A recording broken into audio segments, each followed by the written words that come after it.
YouTuber Vaishnavi ఈ case విషయంలో రెండు తెలుగు రాష్ట్రాల ప్రజలకు చాలా ఇంపార్టెంట్ విషయాలు ఈ వీడియోలో మనం మాట్లాడుకోబోతున్నాం.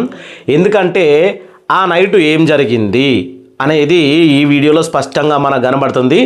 అలాగే హరిబాబు ముందుగా ప్లాన్ చేసుకొని ముందుగానే ఆల్రెడీ అంటే ఆ రోజు మొత్తం ఏ రోజైతే యూట్యూబర్ వైష్ణవి నైటు చనిపోయిందో హరిబాబు చేతిలో ఆ రోజు ఉదయం నుంచే అంటే 2 రోజుల ముందు నుంచే స్కెచ్ చేసిండు. కానీ ఆ రోజు అతనికి సంబంధించిన బట్టలు కావచ్చు, ఇంకేమన్నా ఎవిడెన్స్ కావచ్చు, ఇంకొన్ని ఏదో సంబంధించినటువంటి అన్నీ ఒక లగేజ్లో వాటిని ప్యాక్ చేసుకొని అతను మనం వీడియోలో చూసాం ఏదైతే పల్సర్ బండి ఉందో ఆ పల్సర్ బండి అలాగే ఆ సూట్ కేసు అవన్నీ ఒక దగ్గర పెట్టిండు.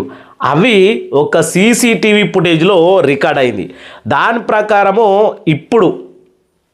ఇప్పుడు ఉన్నటువంటి సమాచారం ప్రకారం యూట్యూబర్ వైష్ణవికి అతను ఆ రోజు ఉదయం నుంచి మొత్తానికి ఇంట్లో ఉండకుండా, నేను వాళ్ళ ఇంటికాడికి వెళ్ళి మాట్లాడినప్పుడు కూడా వాళ్ళ అమ్మా నాన్న చెప్పింది ఏంటంటే ఆ రోజు మొత్తం అతను కొరుట్ల దగ్గరలో ఉన్నటువంటి సిటీ కొరుట్లాలో ఉండి వాళ్ళ ఇద్దరు అన్నదమ్ములు ఎవరైతే ఉన్నారో వాళ్ళ అమ్మ లక్ష్మి ఎవరైతే ఉన్నారో వాళ్ళతోటి పక్కా ప్లాన్ చేశారు. ఈ వైష్ణవి ఇంటి వెనకాల నుంచి ఒక గల్లీ అనేది ఉంటుంది.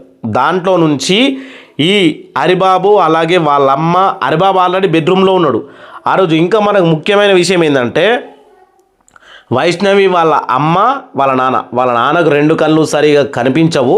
వాళ్ళేమో హాల్లో అంటే బయట, ఇప్పుడు ఇది ఎండాకాలం కాబట్టి వాళ్ళు చల్లటి గాలికి బయట పండుకున్నారు.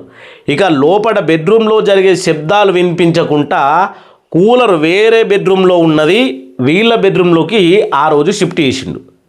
ఎందుకంటే ఆ సౌండ్కు వైష్ణవి ఏమన్నా అర్చనా కానీ ఎవరైనా వచ్చిపోయినట్టు శబ్దాలు వినబడ్డా కానీ ఆ కూలర్ సౌండ్కి బయటకు రావద్దు అని పక్కా ప్లాన్ చేసిండు అనేది మనకు ఇప్పుడు తెలుస్తున్నటువంటి సమాచారం ప్రకారం.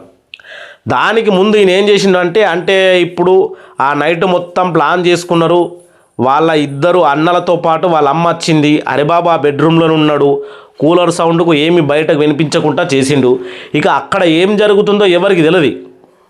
వైష్ణవిని ఫినిష్ అయింది అనుకున్న తర్వాత వాళ్ళమ్మ వాళ్ళిద్దరు అన్నదమ్ములు బయటకు వెళ్ళిపోయిన తర్వాత హరిబాబు వేసుకున్నటువంటి స్కెచ్ ఏంటంటే వీళ్ళ ఎవరైతే వైష్ణవి వాళ్ళ అమ్మ వాళ్ళ నాన్న వాళ్ళు చూడకముందే ఇతను వెళ్ళిపోవాలి. మరి ఎట్లా వెళ్ళిపోతాడు? దానికోసమే బండి అలాగే ముందే లగేజ్ ఇవన్నీ సిద్ధం చేసుకొని ఒక ఇంటి దగ్గర అంటే వైష్ణవి వాళ్ళ ఇంటికి నుంచి ఒక 3 ఇండ్లు ఉంటాయి. 3 ఇండ్ల అవతల ఇతను బైకును షార్ట్గా పార్కింగ్ చేసి అక్కడ లగేజ్ పెట్టుకొని రెడీగా ఉన్నాడు.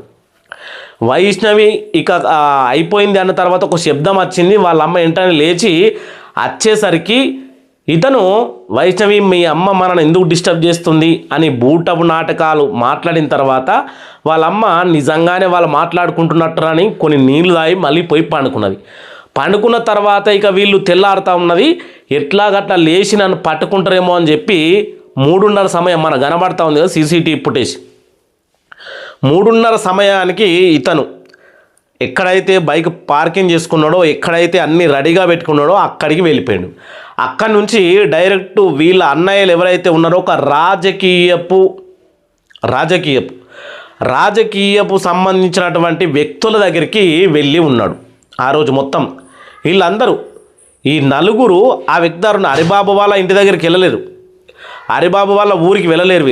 వీళ్ళు కొరుట్లాలోనే ఒక కొరుట్లాలో వేరే వాళ్ళ ఇంట్లో వాళ్ళు ఒక రాజకీయ వ్యక్తికి సంబంధించినటువంటి వ్యక్తులు ఆ ఇంట్లో ఉన్నారు. అక్కడికి పోలీసులు వెళ్ళాలంటే కొంచెం పర్మిషను, అలాగే ఎమ్మెల్యేకి సంబంధించిన మనుషులు కాబట్టి కొంచెం దడబడ ఉంటుందని చెప్పి అక్కడికి వెళ్ళలేదు.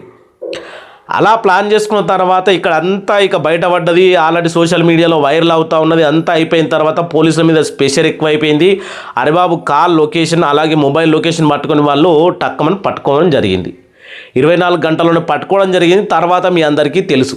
కానీ ఈ సీసీటీవీ ఫుటేజ్ మరి ఇప్పుడు ఏమన్నా వైష్ణవి హరిబాబు కుటుంబానికి శిక్ష పడడానికి ఉపయోగపడుతుందా పడదా? అసలు ఏం జరగబోతుంది నెక్స్ట్? అసలు హీరింగ్ వచ్చిందా, ఈ కేసు విషయంలో హీరింగ్ అనేది స్టార్ట్ అయ్యిందా, ఎక్కడుంది, కేసు లెవెల్ ఎక్కడుంది అనే విషయాలు నెక్స్ట్ వీడియోలో మళ్ళీ తెలుసుకుందాం. మీ అభిప్రాయాన్ని కింద కామెంట్ చేయాలి. ఇటువంటానికి ఇన్ని రోజులు సమయం ఇవ్వడం కూడా తప్పు అని 2 తెలుగు రాష్ట్రాల ప్రజలు మాట్లాడుకుంటూ ఉన్నారు. ఎందుకంటే చాలా మిస్టరీలు జరుగుతూ ఉన్నాయి. ఇటువంటి సమయంలో ఇలా అవకాశం ఇవ్వడం కరెక్ట్ కాదంటూ ఉన్నారు.